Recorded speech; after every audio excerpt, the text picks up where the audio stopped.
জীৱনত কৰা এই 7 পাপ ক্ষমা নকৰে ভগৱান শিৱই। কি কঠোৰ শাস্তি বিহে ভোলা নাথে। এই 7 পাপ কি জানো আহক।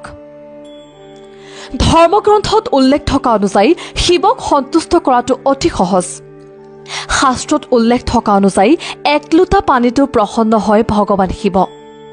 সেয়ে শিৱক দয়ালু দেৱতা বুলি কোৱা হয়।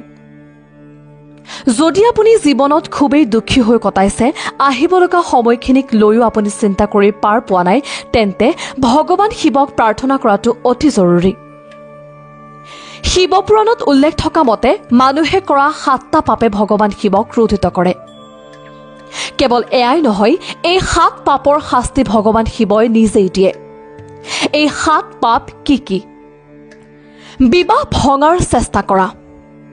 জ্যোতিষ শাস্ত্ৰ অনুসৰি ভগৱান শিৱই এই কাম মুঠেও পচন্দ নকৰে।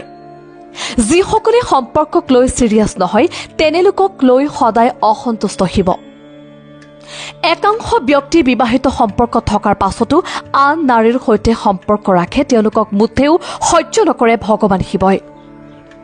এইসকলক পাপী বুলিয়েই শিৱপুৰাণত উল্লেখ কৰা হৈছে।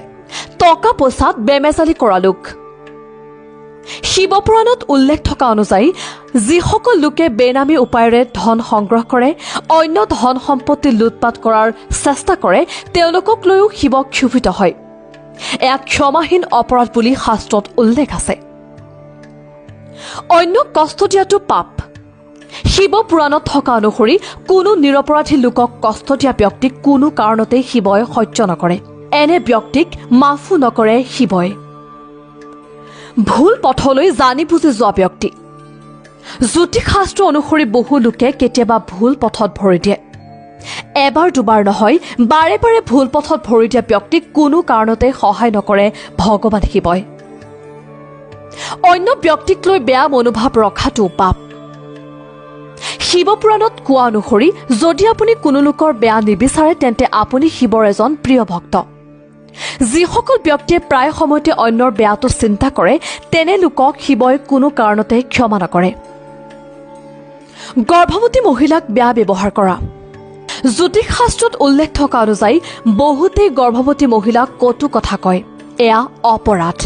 শিৱপুৰাণ মতে এয়া